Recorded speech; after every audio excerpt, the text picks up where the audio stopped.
America 3017.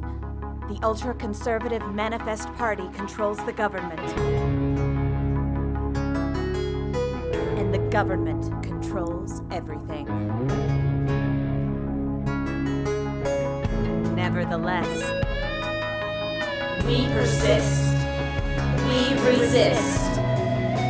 We step out of line and we unfollow. In this world, we all die. Either kill yourself or get killed. Sorry, I don't really have anything snappy this week. This is Unfollow the Revolution, the podcast devoted to fighting the good fight and standing up for the little guy. I'm your intrepid host, Jack, accompanied as always by my co-host. All right, so this is why you're winding up. I'm gonna let you figure that out in your brain. We'll go to the next one with our other, at this point, basically another co-host. Say hello. I still resent the term co-host. Come on. I am a kidnapped victim, legitimately held against my will. And I appreciate the fourth bucket. Thanks. Mm-hmm. Yeah. I wish it were a full-size bucket. Well. But I guess beggars can't be choosers. No, they can't. Oh, hey everyone! I'm Tag YOLO Thompson. Yeah, I was about to say that's almost as much preamble as our usual. Sorry. Yeah. Are you good, by the way? I didn't mean to cut you off. I'm just, No, thank you for cutting them off. It's a thing. I've kind of got a lot this week. So Oh my God! yeah. More than usual. I was digging around again on the deep web, and I found IMDb, which I assume stands for I Masturbate Daily, because you. What's the B? Masturbate, master, and then bait. But the D was in between the M and the. And the D's in between. Nice. Yep. Sorry, go ahead. All right. So no, I found that Nicolas Cage actually, in fact, did play Man in a Red Sports Car. Oh, I'm sorry, buddy. Yeah. I don't know what to do anymore. I'm depressed. I don't know if you've heard, but UX8 has gone on a rampage trying to prove himself after what I did in the gladiatorial ring. Yeah. He's burning down more gladiatorial rings. Oh yeah. He's doing much worse than that. He's a copycat arsonist. He's not only burning it down, he's crucifying the people Whoa. watching. Oh, wow. It's gotten dark. He really is a better version of you. You know who's probably coming out on top of this, though? Dan Gray. Oh, I'm sure Dan's doing. Probably selling some really good And videos. I guess I don't know. A lot of the people that come watch these shows are being murdered, so I think maybe they might. Well, I assume they pay up front. Yeah. That's fair. I just think that they might stop coming. Oh, yeah. Once word gets out. Yeah. I'm sure he's doing his best to keep that on lockdown. But I thought, okay, well, guess what? I'm sure he has never, ever played two characters at once. Okay. So what if I'm Charlie and Donald Kaufman? You know what? 813121. That's perfect. Okay. That is perfect. I guarantee you, you don't even need to don't go back on IMDb. Okay. Just accept that name and move on. I think we're good.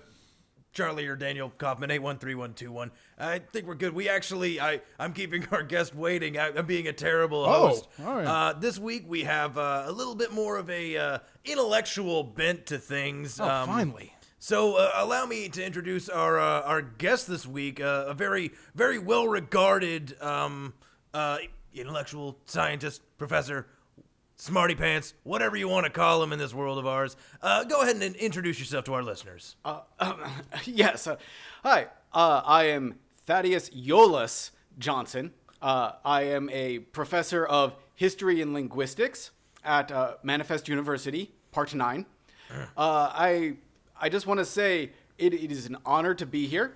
It has been a while since I've been invited to a symposium, and even longer than that since I've been invited to a symposium that is in such nice facilities. Oh, well, thank you. Hold on. Professor, where do you think you are? Well, I've been invited to a symposium on the interpretation. Yeah. A symposium on the interpretation of culture and linguistics in archival works of art. Exactly. Yeah. I think it's really interesting. It actually goes back to the PhD thesis that I wrote and sent into the Cracker Jack Corporation. Mm-hmm. it is, like I said, it's an honor to be here. Your facilities are lovely. I can't believe you're even recording this. It's lovely. And an indoor bathroom. Yeah. For yeah, a professor of the arts these days, it's Yeah. amazing to find. Wait, pardon me, Professor. Tag, do you have a question? Indoor bathroom. Well, we is a strong term. There is an indoor bathroom. You have been holding out on me for months. I haven't been holding out. It's What do you expect us to do, Tag? You want us to roll you over to the bathroom every time you need to This use it? chair has wheels. well, I mean, look. Oh my god. All right. Well, Oh my all right, God. You're the professor. All right. This is a logic problem for you. Someone tied up and they can't get out is attached to a chair that is with some wheels, and there is a bathroom very far away, but can be pushed to. Now, how in the world could you get into that bathroom? Oh, that's a fascinating conundrum, Right. I must say.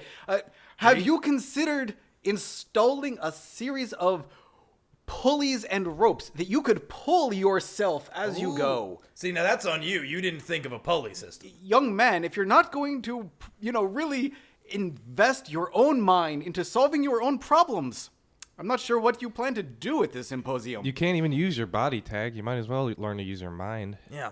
See, that I like having an academic perspective on things, and we're gonna get a little bit more into the nitty gritty, the real minutiae of the spoken language and history and all that stuff. But usually to start off our symposiums, we have a little bit of current events, a little bit of breaking news, as it were. So let me just bring that up real quick, and you're actually gonna like this. Oh, certainly.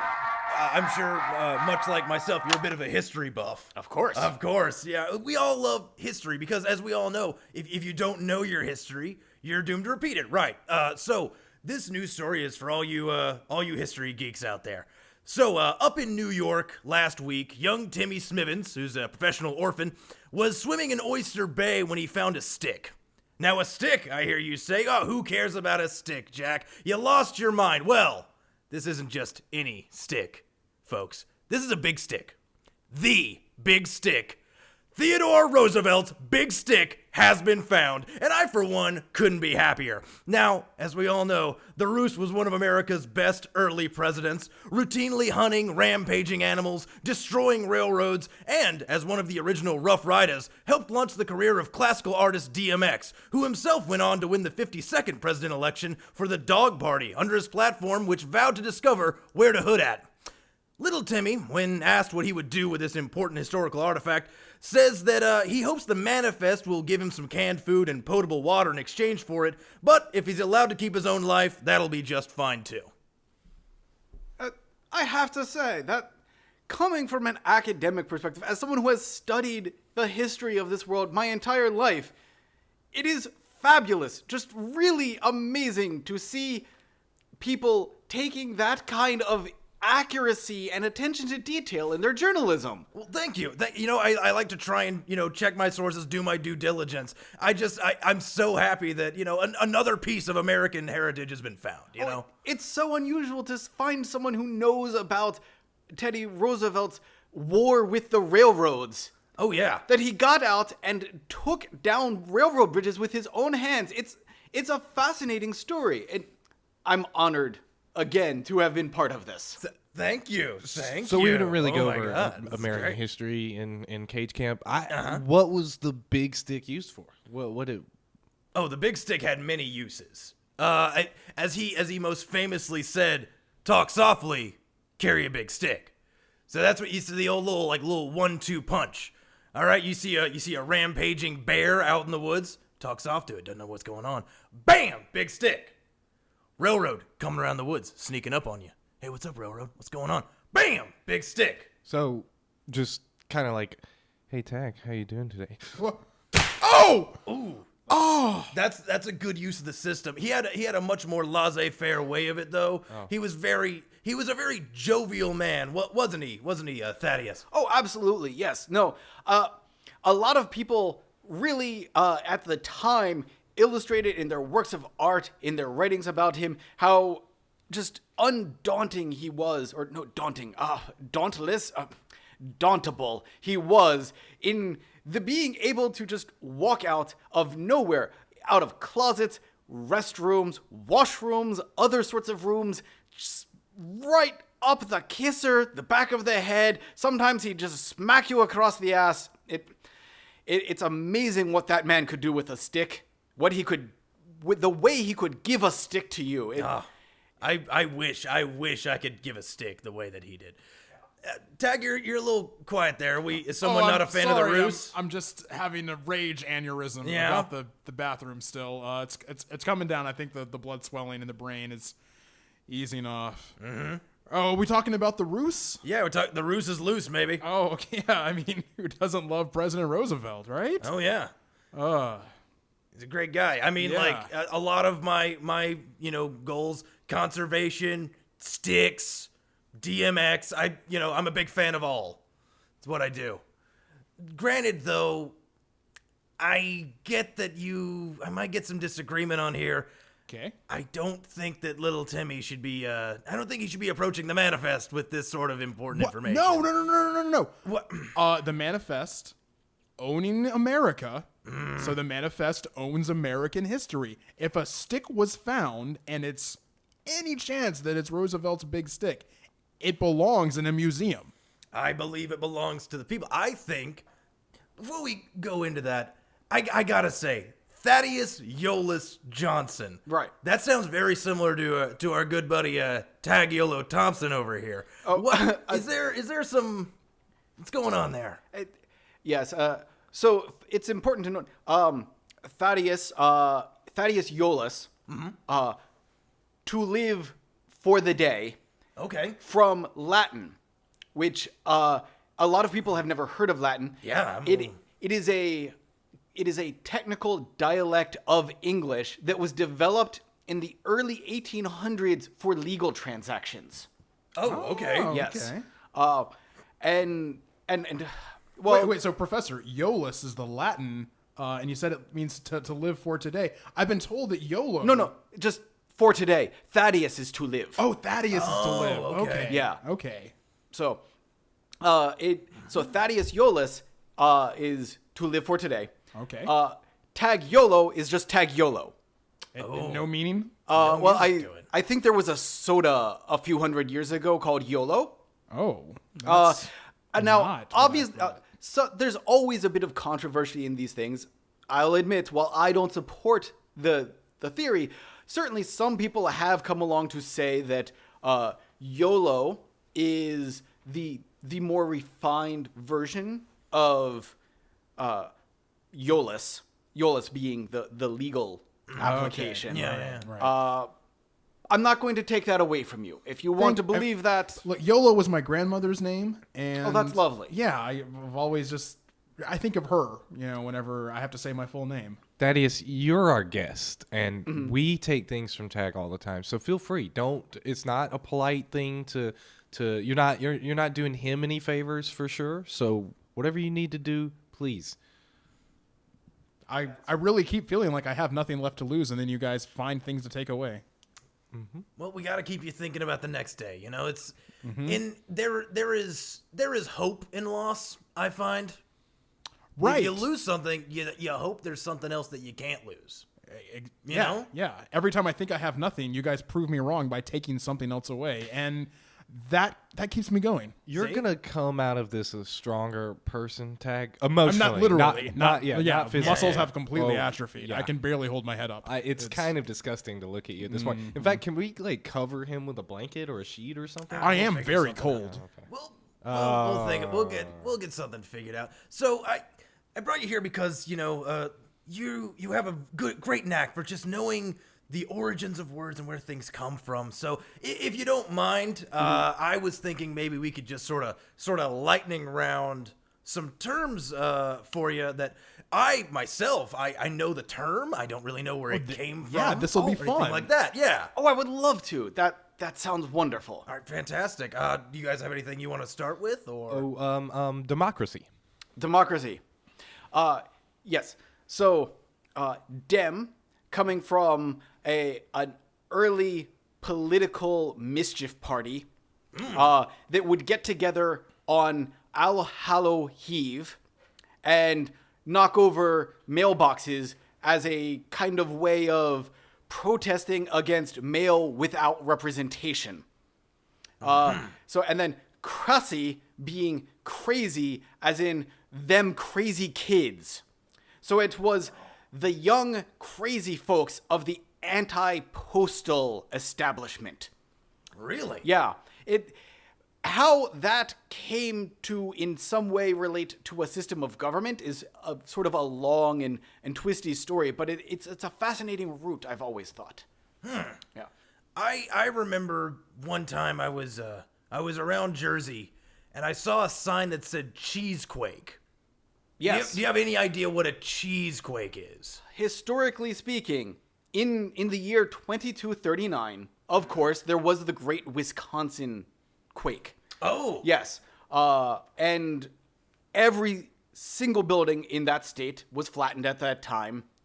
After Mrs. O'Leary's cow, the legend goes that this cow kicked Wisconsin so hard that it had a quake, an earthquake, knocking down all of the buildings, but instantly shaking all of the dairy products until they became cheese.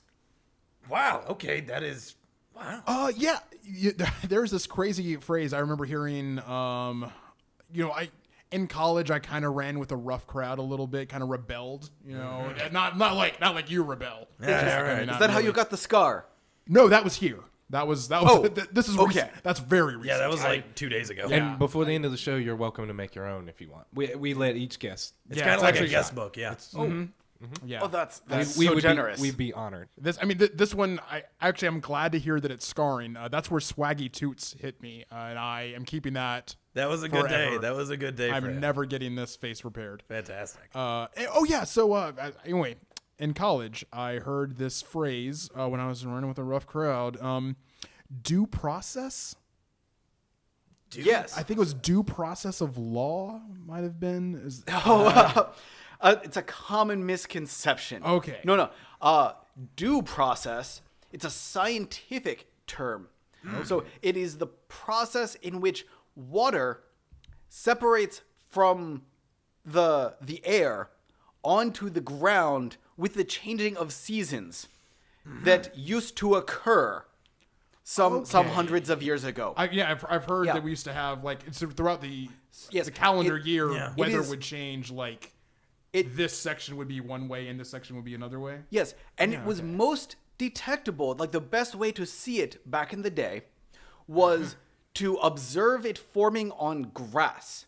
Now, 1,000 years ago, grass was much more widely available, and most people surrounded it around their domiciles in something called a lawn. Hence, the due process of lawn. Oh, okay. Yes. Okay. I feel like an idiot now, but yeah. Thanks. Due process of law. That nice. makes sense. I think I'm not sure when it did. People dropped the N perhaps in a typo, and it sort of took a life of its own. It's funny how language changes over time. Yeah, these people were screaming about how they've been denied due process of lawn, and I guess they were just mad they don't have houses anymore where we have. That's weird. Grass just that's around the weird. whole house. Is that like a season thing? Is like when there were seasons we had grass? Is that like? Oh, well, it was mostly a show of wealth. Oh, it was kind of okay. it was, as you can imagine, grass is very difficult to grow in any much of a way. Oh, yeah. To throw your money literally at the ground. Not literally. Well, I guess you could literally, figuratively, you would throw your money at your ground to grow grass, to show off to all of your neighbors how wealthy you were, that you could waste money by simply seeding it into plants. So, and probably also a show of power because, oh, look, I have given life and I can take it away at any moment. Ah, yes, Right. yes. Okay, and I guess people kind of Okay. do the same thing now when they surround their house with pets. The Yeah. same kind of thing of look at what I have brought into the world and can take out at any moment. So they would with the grass, they would just get the money and then they would make it rain on the. Wait a minute, making it rain with money, is that like rain to grass, which makes. You don't hurt Am yourself. I? No, Jack. That's nothing. Am I doing it? I No, don't you're know not. if I'm. That's if I'm terrible. linguisting. No, That's- I've heard it before. It's an uncommon theory, But I've definitely seen it in a paper before that Make It Rain did have a way of... It did have origins, linguistically speaking, in the conversion of money wealth to some of the first atmosphere condensation equipment. Oh, that's awesome. That's cool. Yeah, how did you get this much knowledge? I mean, I'm sure it involved a lot of like nerd school and stuff, but like, where did you study? Well, first of all, thank you for asking. And of course, at Manifest University, Part 9, which I mentioned before. I'm a Manifest University Part 7 alumnus myself. Oh, the Seveners! Yeah, I'm a Sevener. Yeah, fighting 7. Ow!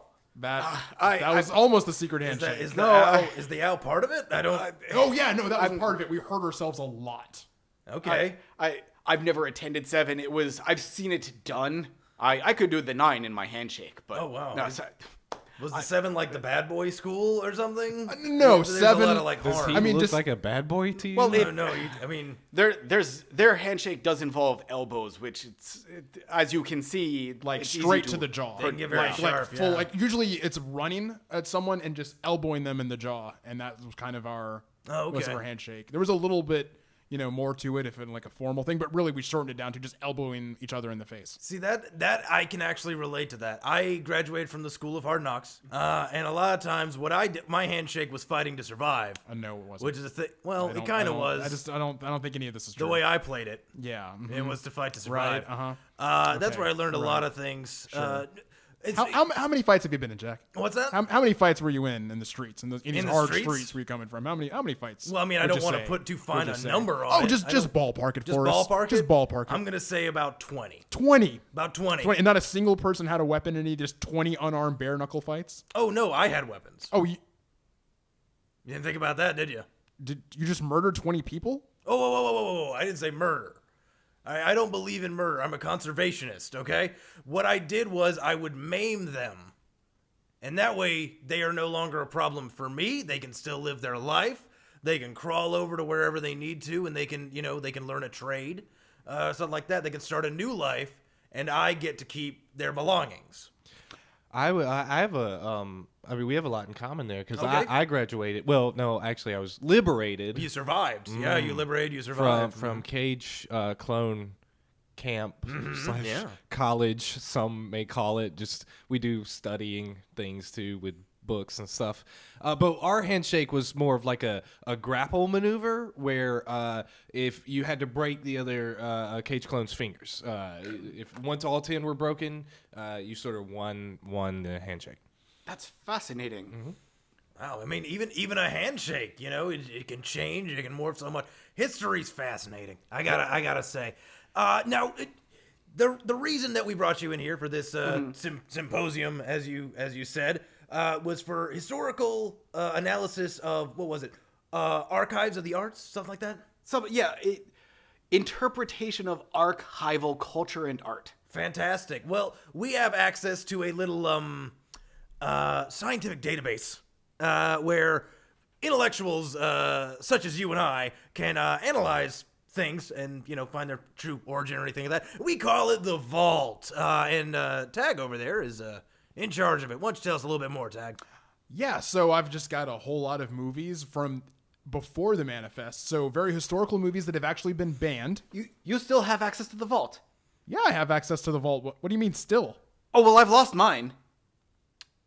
Oh, you used lost to your have access to the access? vault. Well, I like to think it's temporary. It's been restricted due to overuse of the pornographic subgenre And and you use IMDb? yes, Oh, okay. I Good for you. I am man enough to admit my transgressions and to atone for what I've done. Meanwhile, desperately begging the Manifest to give me back my full credentials. Well, the way I see it, whatever a man does with his body that might or might not involve cucumbers and buckets, that's their responsibility. That's on them. I won't judge it myself. I'm sure no one else here will. You can actually get a kind of sort of a trial membership back to the vault once it's been revoked for that kind of thing. They call it a Big Brother lock on it, and there's only just certain things you can't view in the vault. So Okay. you could see certain things, but not, Not the things that he's actually Yeah, looking not- for. oh, So yeah, what's the right. point, Tag? Yeah. Well, I mean, it depends. We'll give you what the- Tag's login. Yeah, it's fine. It's fine. No, Don't worry you- about it. You want to give him This a is- bike with no tires. That's I what you're mean, trying to do, Tag. I don't want to do wouldn't anything that the manifest would. It's so loud. Sorry, I've got Is there- something yeah, in my eye. We can splash a little of Tag's bucket in your eyes, No, sort of wash no, them out. no, no, no. Okay. Okay. Trying to help. I Like judging us now. well, just okay. Yes, please do that. Just don't put it on your recording. Oh, yeah, no, that's Yes, fine. Oh, okay. All I've got. right. All right. I am not comfortable sharing my login with someone who was restricted from accessing the vault. Oh, I'll let I'm you sorry. keep. they'll be fine. We'll figure it out. So Tag, what Oh, do you yeah. got for us? Yeah. Okay, let me just do my job here. The one reason you keep me around. So, today's movie that we're going to be watching, Professor, and I'd love to hear your input. This is actually one of my favorite movies. A lot of things I've shown you guys has been, hey, look at how things used to be, and look at how misguided people used to be, and that kind of thing. I just want to show this because I think it's a cinematic masterpiece, Oh, and okay. it really means a lot to me. It'd be better than last week's boring movie. Hey. Oh, no, be, it's- be nice. Be It's, nice. it's going to be a lot better than last week's boring movie. We're going to be watching Die Hard. Oh, The Hard. Yeah. Oh, That's we're gonna watch The Hard. If you haven't seen it, he's right. It really is a masterpiece, Whoa. and it's an incredible example of linguistics of the street. Oh, okay. Well, let's. Wow, let's. The title is in fact in an obscure dialect of navigational studies called Garman. Hence, Wow. Okay. D hard, the hard. I didn't even know that. Wow. Okay. Well, let's. Who wants pickles? Yeah. Let's go. I think I'll So pass. so the movie? Yep, here we Yes. go. Let's go get The Hard.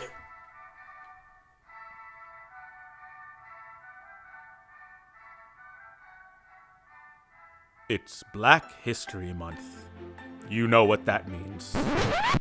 Come on down to Jimmy Dixon's Chrysler, Dodge, Jeep, Fiat, Chevrolet, Ford, Toyota, Scion, Hyundai, Daewoo, Tata, Lauda, Google, John Deere riding lawnmower for our Black History Month Pimp Your Ride-a-thon. I'm Jimmy Dixon, and I have a dream to put you in a new vehicle. No cash, no credit, no job, no home, no problem. Already in massive debt, currently in debtor's jail for loans you owe this dealership. Legally dead for 24 hours or longer? No problem. Everyone gets a car. So follow your underground railroad to Jimmy Dix and join our freedom riders as we reach that mountaintop of low prices together. Interest free at last. Interest free at last. Thank God Almighty, these loans are interest free at last. Jimmy Dixon's Chrysler, Dodge, Jeep, Fiat, Chevrolet, Ford, Toyota, Scion, Hyundai, Daewoo, Tata, Lauda, Google, John Deere riding lawnmower. All right, guys, that was Die Hard. I'm kind of tearing up too. It's just beautiful. I mean, that was a good one. After last week, you knocked it out of the park. Thank I'm you. very happy with this. I'm kind of glad you liked it. Yeah. This should have been the first movie we saw. Wow. This could have. Okay. If this was the first movie we saw, how would I follow it? That's fair. Right. So are we Yeah. done watching movies now, though? Tag. No, I don't think we're finished watching movies. I think we could be done watching movies. I think you guys should just let me go. I don't see how you can watch a movie like that and then think, I don't ever want to possibly see something as good as that again. I think you need to keep watching movies forever. Like, especially with your access to the vault, the amount of gems you could find. You sure, you Professor? are, maybe it'd be best if we stopped watching movies. No. Are a lot of these gems the stuff you got banned from the vault for, Professor? Well, I suppose, but I hadn't been thinking that. No. Okay. But that you could keep sharing those with us to you could provide us that kind of entertainment, that kind of deep emotional value that I could keep crying over and over again at the most touching moments. Yeah, there were a lot in Die Hard.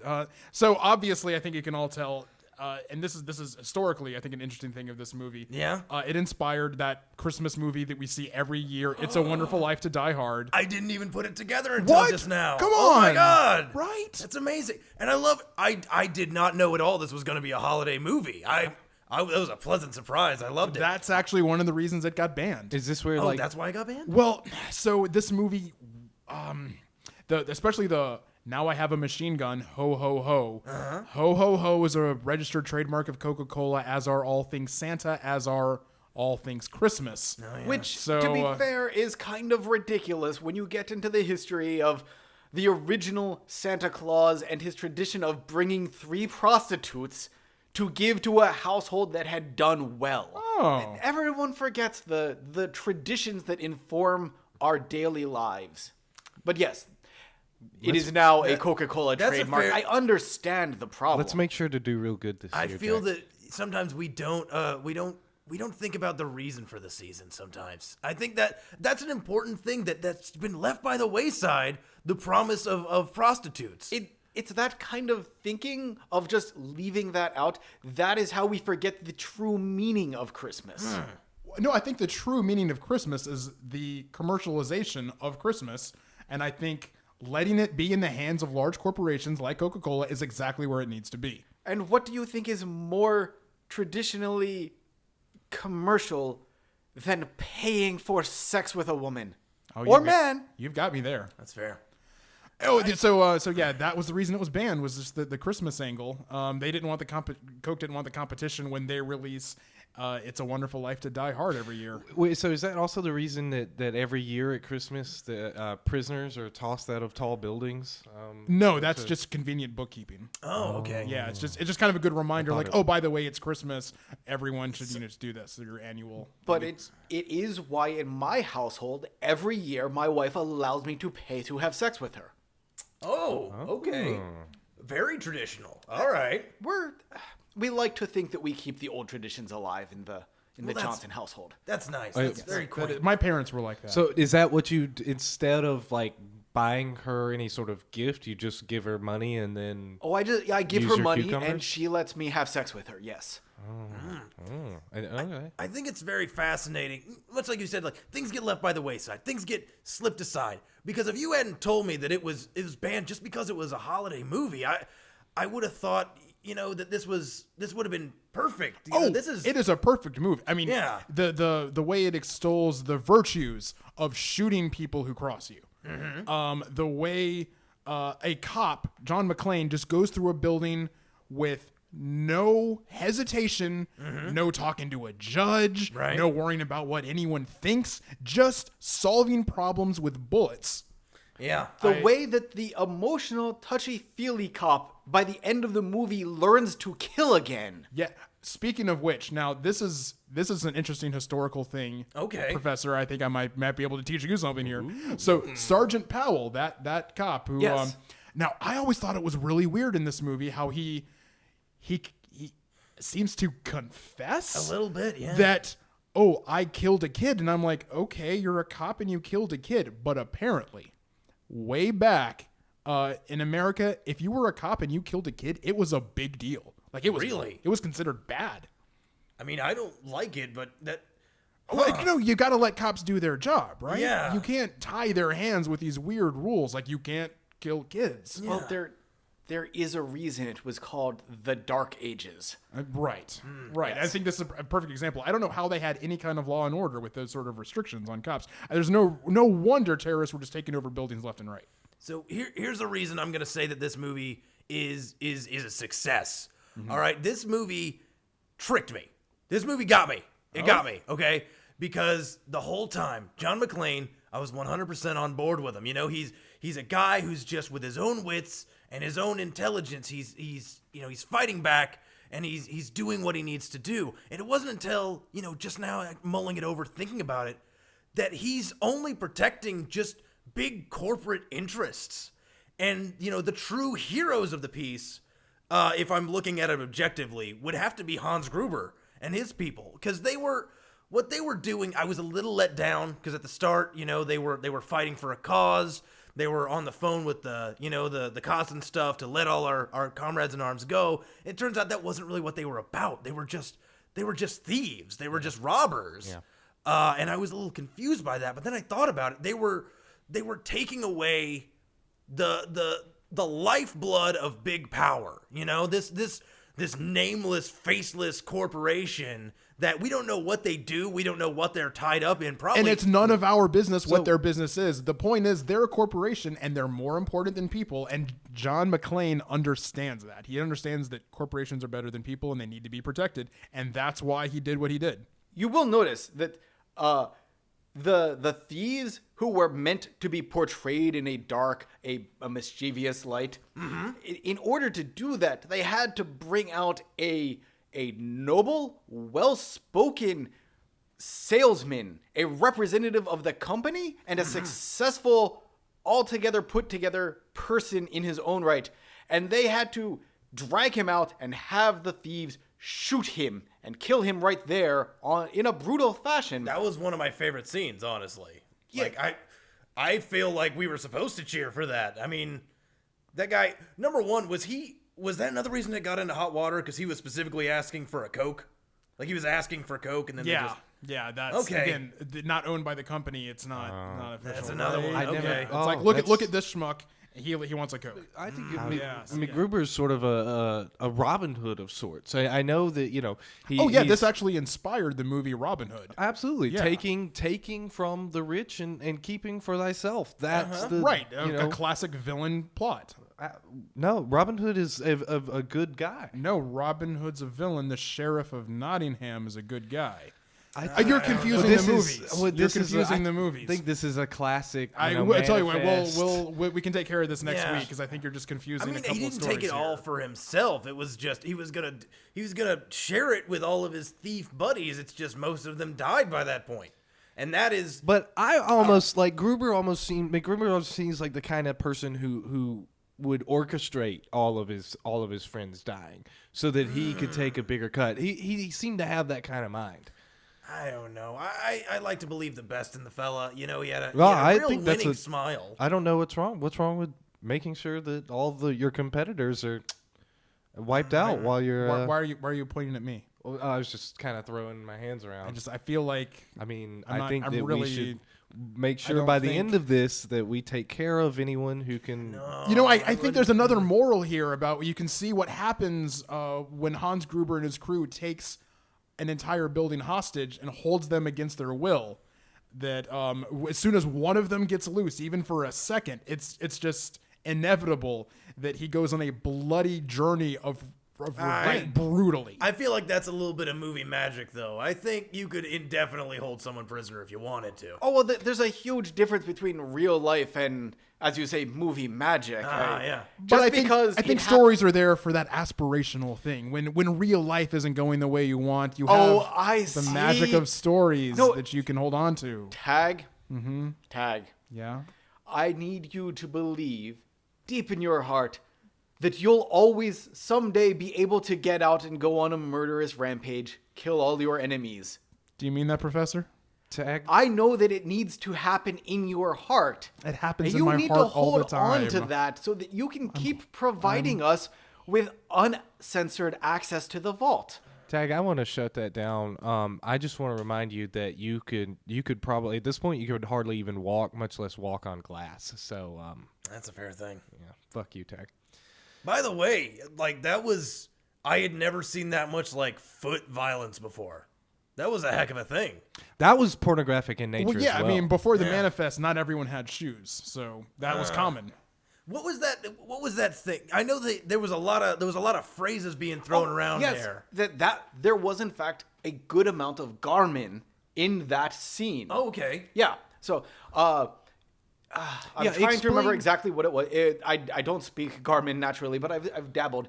Scheissen Defenster. So okay. Which Hans Gruber says, thinking that his fellow criminal will be well versed in the street navigation that Garmin was originally developed for. Unfortunately, his fellow criminal isn't. and so he is forced to translate. And it's interesting because it's one of those, they used to call them bloopers in the movie. So a lot of people hear Scheisen Fenster and then they hear him say, shoot the glass. And then they shoot the glass and he has to walk and he hurts his feet. Oh, yeah. So it's actually a mistranslation. Oh. Yes. So, and I know this because of a dear colleague named Nathaniel, who he'll love this.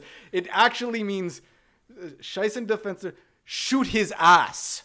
Shoot his ass. Okay. And because That it would've been rhymes much more with glass, and Gruber makes this mistake. They shoot the glass, and it sort of works out. But obviously, if they had just shot him in the ass, he It'd be wouldn't be over, able right. to go Okay. anywhere. Would have been a much better plan. Yeah, It's a yeah. it's a that class. tracks. Yes, it's a classic failing of understanding dialects in making movies. Wow. That's learn something new every day, huh? Fascinating. Thanks, Professor, for coming by and teaching us a little bit.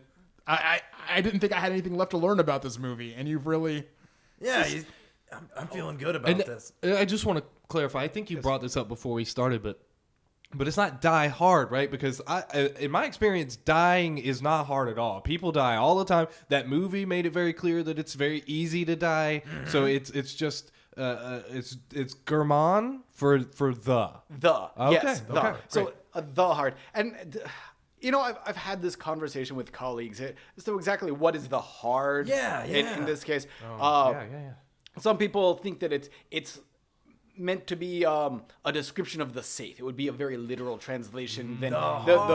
so Okay. hard to get. It's Yes. obviously made of steel, and Yes. they're working very The hard, whole but they can't movie's get about through. getting into it. Yeah. So, yeah. I'm sure it was very hard. Yes. Alternatively, it's about the hard task. This is much more metaphorical, but McLean trying to stay alive in the face of overwhelming odds. I choose to think the more literal translation. That makes more sense. Yeah. Even both, I think maybe they could have, why not both? If I was gonna go with the hard task, I'd say more like McLean trying to get back together with his uppity wife. Women, right? That's No. no. I tried. Read the room. I haven't been married for 23 years. Oh well, that's bachelor life. That's ladies. So we usually moving on. We usually like to round up our little interviews here, our little sessions, our symposiums, with some listener questions. If you'd like to stick with us here, you might be able to contribute. You never know. Oh, what we certainly. might be- Yeah. What do we got today? All right. Yeah. So first off, you can contact us, and please do at unfollowtherevolution@gmail.com. Send us your questions, any queries. Those are the same thing. Anything, really. Also, you can tweet us at unfollowtherevo. I don't know. Go ahead and tweet us pictures of your favorite pornography. All right. Don't, please. So Don't. today's email is from one Stefan. It's maybe apart from Tag's current situation, the three of you regulars don't seem very oppressed. You've managed to broadcast a podcast defaming the government week to week. UX, which is actually Charlie and Donald Kaufman, 813121, has already found himself 2 jobs. Right. What about representing the unrepresented, voicing the concerns of the oppressed? Do you speak for the little guy, or do you speak for yourselves? Well, that is a very good question, Stefan. To your first point, I would say that Charlie and Donald Kaufman, 813121. which now that he has a job for both of him, I guess between the two, I would say that he's getting a chance to not be oppressed, as it were. Growing up, living in those cage farms and whatnot, was the best time of my life. and he would have ended those best days of his life becoming just a tool for other people to use. Now he has his own agency. He can choose to work these jobs and to earn a box and to have this unpaid internship. That's what I'm trying to provide. In in Charlie or Donald 813121, what you're seeing is the little guy. You're seeing yourself and his struggle to make it up in the world. And in my idea of what an America is, if you take all the razzle dazzle aside, it's the wish to work and earn your own way. When I'm not recording, this is a very small part of my day, a very small part of our week. I'm out there struggling, trying to get some goods for the rest of the week, trying to get some water, graduating people through the school of hard knocks, things like that. Okay. Can I just jump in? Yeah, what's All right. up? Well, first let me say, Stefan, thanks for the question. We appreciate it. It's Stefan. Oh, Yeah, sorry, Stefan. Stefan. Thanks for the Please question. treat our listeners with Check your dignity privilege. and Right. respect. We appreciate your This is what question. they're And if I could talking just make a about. counterpoint to what you're saying, Jack, speaking directly to Stefan. No, they're not in it for the little guy at all. Like all revolutionaries, Jack is full of shit and only in it for himself. He's a misguided, delusional freak. This trying to make it. Okay, he records here and then he dumpster dives for sustenance. Yeah. Not even dumpster diving legitimately, where he gives 10% of what he finds to the government. He just does it illegally, not paying any taxes on what he finds. I don't believe in tithing. I think UX813. I'm sorry, Lloyd and Charlie. Oh my God, Tag! You're really on. Anyway, you're really a shit. yeah. today. Really offensive. It is today. Charlie and Donald Kaufman, 813121. How is that so hard? This guy, this clone, was so much better off back at the cage farm before he was quote unquote liberated. And I think that's a perfect metaphor. As a matter of fact, if this were a movie, I would say that UX813121, because that is your government name. That is your government name. That is my sir. clone name, and I And- take offense to that. And that is who you are, because that is who the manifest said you are. And if this were a movie, you would be a perfect metaphor for exactly the kind of thing that the manifest can do. When you're under its protection, you are safe and you know who you are. And as soon as you're out of its protection, you are lost in the wilderness trying to find your identity. Tag, listen. My life might have been easier in the clone farm, but it is way harder now. And That's I'm my pretty point. sure that is what freedom is. It's hard. It's difficult. It makes you cry at night in the 5 minutes of sleep you get every day before you get up and go to your other job. But by gum, I feel exhausted. And Exactly. yeah. I Exactly. feel like I've earned something. You wanna know what- that TV in there? I feel like I earned that. And you know what I can do? You know what I learned, Tag? I learned how to peel cucumbers. And I've seen oppression right across the table. Thaddeus cannot watch porn anymore. And that's oppression. Anyone should be able that's to good. do that. Yeah. He's maybe Anytime the they most want. oppressed guy And here right now. If they're at work, I wherever. hate to interrupt. The freedom.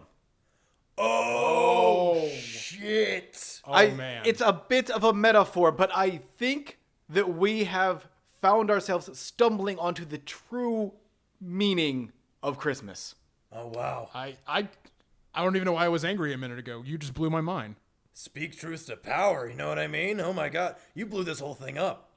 I don't think we've ever been more on the same page about anything. Yeah. The Heart is a wonderful movie. Yeah. And the heart in the movie is freedom. Okay. I feel there was a lot of energy. There was a lot of negative energy, but now I We got think there. I think we can get it out. I think I know exactly how we can get it out. Yeah. Thaddeus, would you like to make your mark? Yeah. Here's the wrench. No, of course, don't. Oh, he brought his own. I have my own pliers. Pliers. We Yeah. never thought about pliers We haven't before. thought about the plier system. Wow. Well, we're gonna get a little bit more into the plier system, but we'll give you some updates on that. That is a gorgeous canine. Oh my God. Who does your teeth? For Unfollow the Revolution, I'm Jack. This is Charlie and Donald Kaufman, 813121. I'm Tag Yolo Thompson. And we'll see you all next week.